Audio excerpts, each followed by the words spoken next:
Singapour figure dans les premières classes du classement des meilleurs systèmes d'éducation dans le monde. Il y a 50 ans, cette ancienne colonie britannique proposait une main-d'œuvre peu chère et peu qualifiée. Sa population est aujourd'hui constituée à plus de 50% de diplômés universitaires. D'après plusieurs rapports de l'OCDE et du PISA de ces dernières années, les étudiants de Singapour font partie des meilleurs académiquement. Mais quel est le prix du succès? Dans une méritocratie comme Singapour, les étudiants sont persuadés qu'ils doivent beaucoup travailler pour assurer leur avenir. Ainsi, la compétition scolaire est féroce. La pression pour réussir est très importante et l'échec n'est jamais toléré.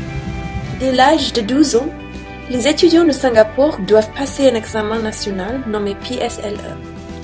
Le résultat de cet examen détermine l'enseignement supérieur auquel ils auront accès, ainsi que les opportunités de carrière. Cet examen est ensuite suivi par plusieurs autres de la même importance. Les étudiants sont en constante compétition avec leurs pairs, ce qui a créé un phénomène propre aux sociétés asiatiques comme Singapour. Un journal local, le Straits Times, a découvert lors d'un sondage que plus de 70% des parents en Singapour payaient des cours particuliers de soutien scolaire à leurs enfants afin d'assurer leur réussite. Ce marché représente environ $1 milliard chaque année. Ainsi, en plus des longueurs de classe et des devoirs à la maison, les étudiants doivent faire jusqu'à 3 heures de soutien scolaire par jour. Et ce n'est pas tout.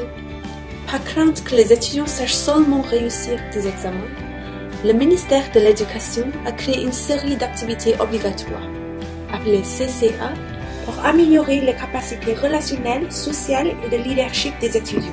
Les activités suivantes sont proposées: sport, clubs et activités culturelles, et performances musicales et artistiques.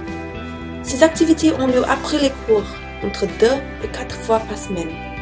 Ainsi, un étudiant à Singapour commence les cours à 7 heures et finit à 17 heures, sans compter le soutien scolaire et ses CCA. Mais tous ces efforts sont récompensés.